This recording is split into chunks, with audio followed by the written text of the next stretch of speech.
Hey everybody, welcome back to the channel. If you've watched any of my videos in the past, you know that our subject matter is fairly broad. In one episode, we might be talking about fountain pens. In another episode, we might touch on textual criticism of the Bible. You probably would rather, if you're going to come back to this channel time after time, you'd probably rather hear me talk about something that I actually enjoy and am interested in versus just touching on a topic that might be popular. I've yet to master the ability to find out what the audience wants in a YouTube channel so that I can then build content around that. So from time to time, we might do kettlebell exercises. We might talk about archery. I might do an episode on golf and how bad I am at golf, but how much I enjoy it. But the point is I think for this channel, you'll at least find content where I have firsthand experience and it's something that I actually enjoy sharing with you. One of the things that is very interesting to me and very important in my life is conservatism. Now, we might argue on what conservatism is and what it means to be a conservative. My practical mindset when I think about conservatism is way more center than right or left. And not center for the sake of trying to be a people pleaser, I don't think. But it's probably because my mindset on conservatism means that you don't expend an excessive amount of time and resources and mental faculty to go too far right. I know some folks that kind of try to be as far right as they can and then think that that's conservatism. I think that's extremism. I think just by nature, conservatism should push us more towards the center. I don't want to extend too far to my right because that wouldn't be conserving in my time, energy, resources, mental faculties. I also don't want to go too far left because that would be a little too loose, a little too liberal. I think one of the reasons why I think this way is because of a remarkable human being named William F. Buckley Jr. He lived from 1925 to 2008, and he was an American public intellectual. And to say that he was an intellectual, we have to use some sort of classic definition, but he was like rocket ship quality intellectual. He was an author, a public commentator, and he was also the founder of a very influential conservative magazine back when magazines used to be important in this country called National Review. And one of the reasons why I find his work so intriguing and really refreshing is because he was known as the father of modern conservatism because he reshaped the political landscape of the 20th century. And he did so by uniting a traditionalist, libertarian, anti-communist thought into this coherent ideological force that really, whether we realize this or not, would later shape and define the Reagan Revolution and really the broader conservative movement. I would say, and this may be going out on a limb, and you argue with me in the comments if you want, we wouldn't have a conservative movement, we wouldn't have conservatism without the influence of William F. Buckley Jr. on this country. For those of us that love our conservatism, we have to consider him as one of the founding fathers of the conservative movement. We wouldn't even know what conservatism is if it came up and slapped us in the face if it weren't for William F. Buckley Jr. and those that he influenced throughout his life. He was born in New York City into a wealthy and devoutly Catholic family. He was raised in a multilingual and intellectually rigorous and curious environment. You'll see that that's the case if you start studying his life and his work. Believe it or not, his first language was not English. He learned Spanish and French first and only began studying English when he was 7 years old. Later on, he went on to attend Yale University, and he became the chairman of the Yale Daily News.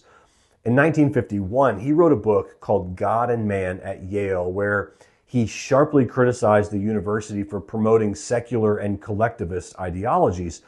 And that book launched him into national prominence that he really never looked back on from that day forward.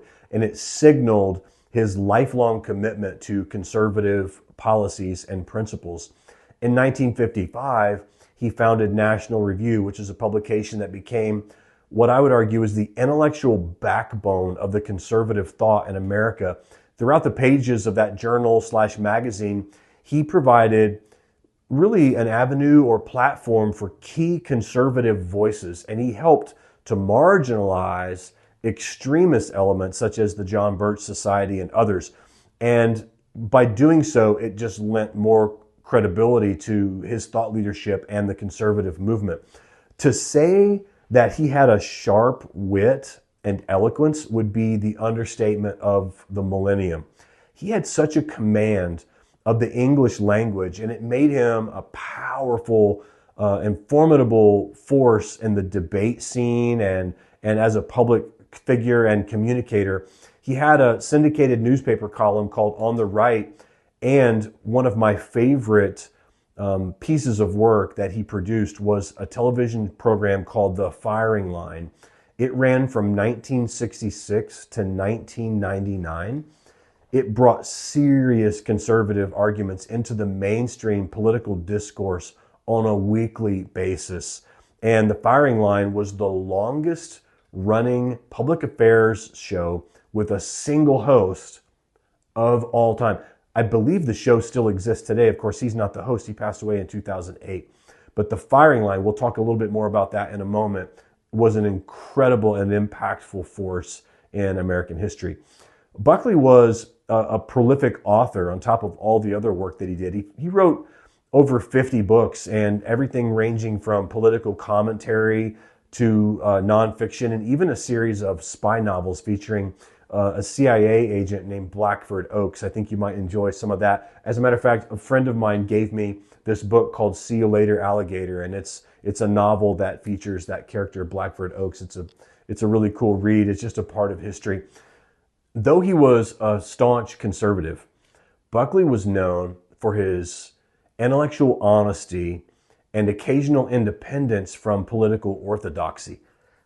I think everybody likes the idea of intellectual honesty. It just seems like a very noble thing to say about yourself or to say about someone else.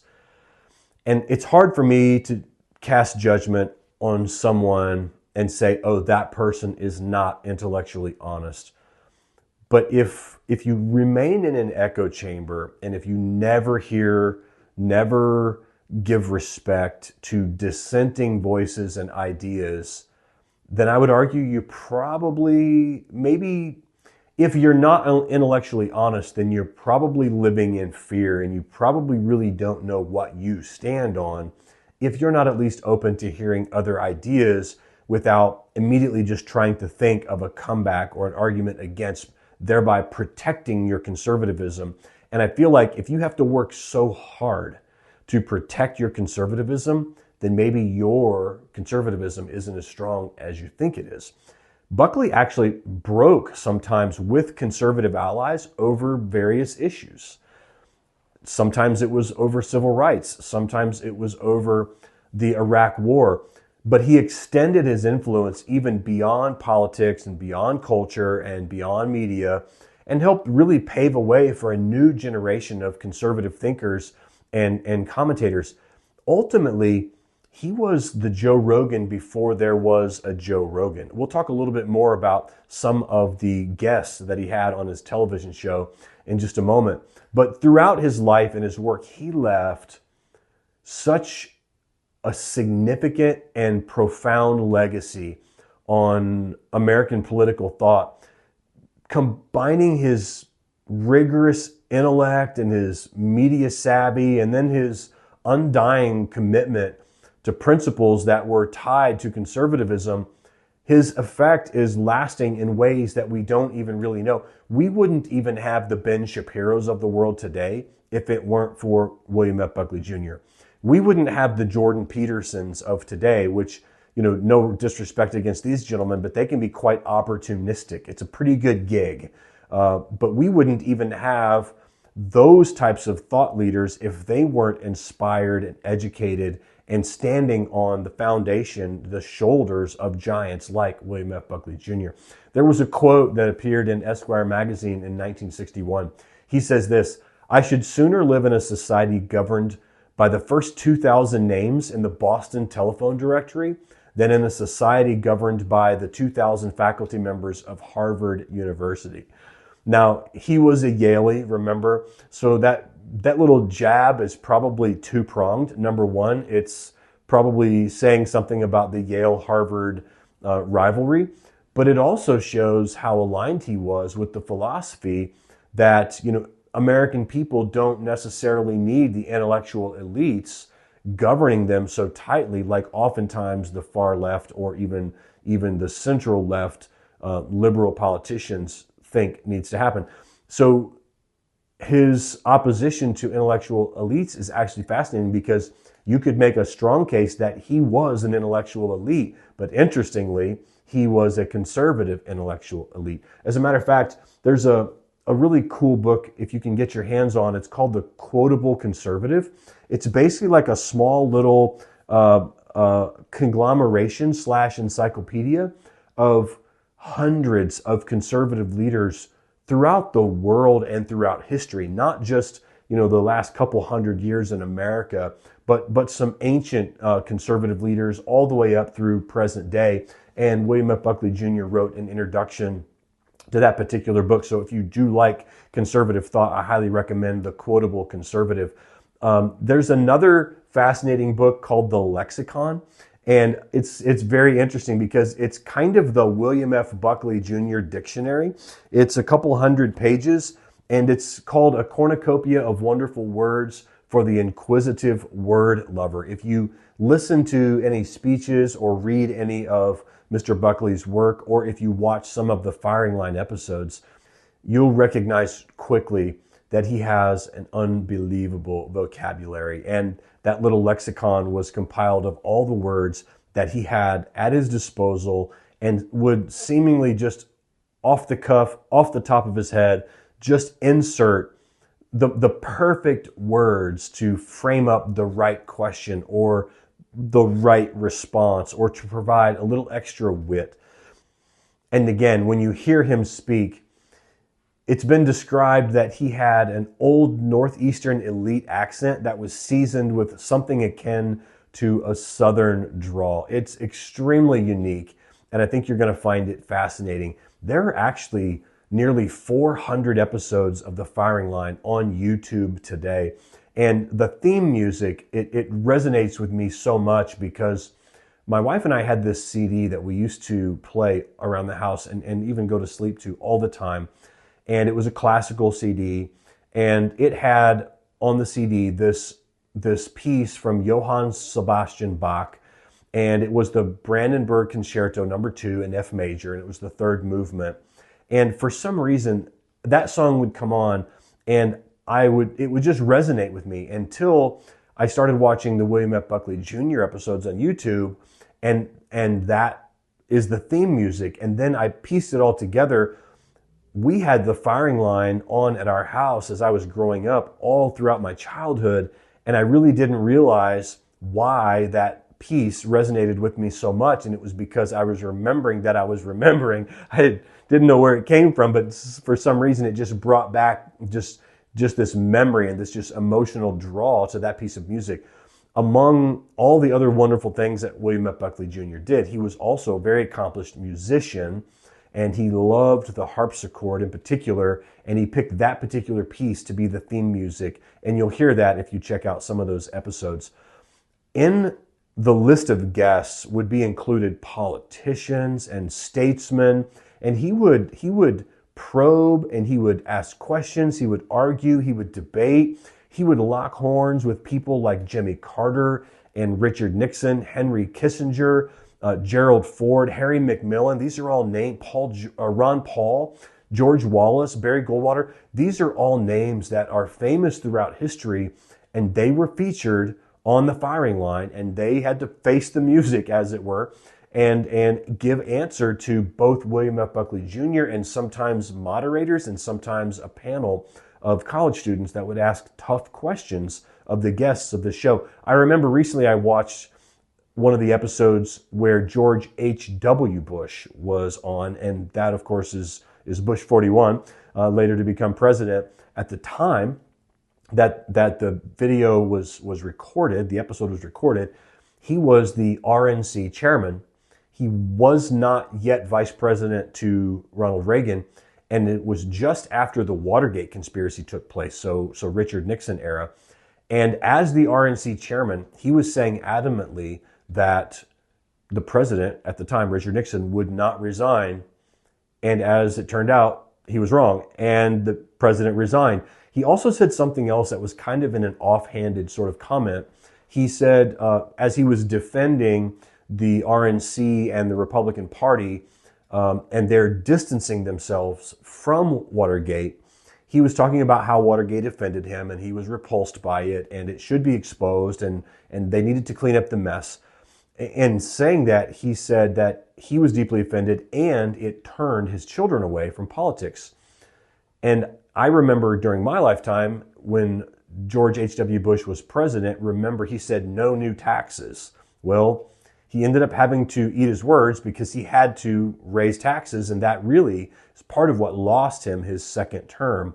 What's fascinating, though, is it's not the first time that he would have ever been wrong in the public light. It's really, really difficult to be in the public limelight all the time and not say things where you have to eat crow and eat your own words. He said the president, meaning President Nixon, would not resign. As it turned out, he was wrong. President Nixon resigned. He also said that the whole Watergate thing turned his children away from politics. Well, as it turns out, his son, George W. Bush, became president. And so he was wrong on more than one occasion, which don't ever count how many times I'm wrong. But it's just fascinating, is my point, how you can go back to these episodes and really see history happening in these episodes. He being Mr. Buckley, interviewed political activists, Allen Ginsberg, Timothy Leary. One time maybe even more than one, but I remember watching an episode recently, he interviewed Madalyn Murray O'Hair, which was probably the most famous atheist of our day, in the modern era at least. And Mr. Buckley had this wit and this ability to ask very difficult questions and to argue. And multiple times it was kind of like the punch that Ali never gave Frazier. It would have been inelegant to deliver a second knockout punch when the first knockout punch was enough. In this particular episode that I'm thinking of, he had backed Madalyn Murray O'Hair into a corner, and rather than just sort of metaphorically jump up and down and completely demoralize and defeat her, he kind of just let her stew in her wrongness. And I just think it was classy, but yet it was also, he came ready to, as a staunch Catholic and a believer in God, he was ready to quell the atheist spirit and mindset of that lady. He would talk to academics. I wouldn't say rival, but I would say intellectual and political opposite. Noam Chomsky, who was in his own right just a brilliant human being.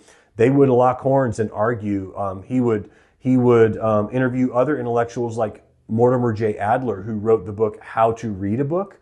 And one of the things that I remember about this particular episode is Dr. Adler said that PhDs should not be teachers, that teachers should really be graduate level degreed people, but that PhDs, because of the very nature of their particular studies, and of course there are probably exceptions to all these rules, but that PhDs should really focus their time and attention on going narrow and deep in their particular subject matter and producing studies and producing writings for the rest of us to learn and then apply. But his argument was that most of the time the people that are really good at doing that kind of work are not equally gifted at teaching and communicating those sorts of things. The reason I'm bringing this up is there is a literal treasure trove of thought leadership and interesting topics and people and subjects on the firing line. If you want to see him lock horns with journalists like Carl Bernstein and Bob Woodward, go check out some of these episodes of the firing line. If you want to see him ask questions, tough questions of Thomas Sowell, economist Frederick Hayek, and Milton Friedman, some of the best episodes. And as you watch history unfold in real time, it's so fascinating to me to watch decisions and discussions taking place. Milton Friedman was one of the first and strongest proponents of school choice. And now we live in a world where school choice is very prevalent in the United States. I could go on and on and on about William F. Buckley Jr. and the resource that you have available to you free on YouTube. I'll stop there, but I hope that one day you'll become as big of a William F. Buckley Jr. fan as I am. God bless you. Thank you all. Appreciate you stopping by.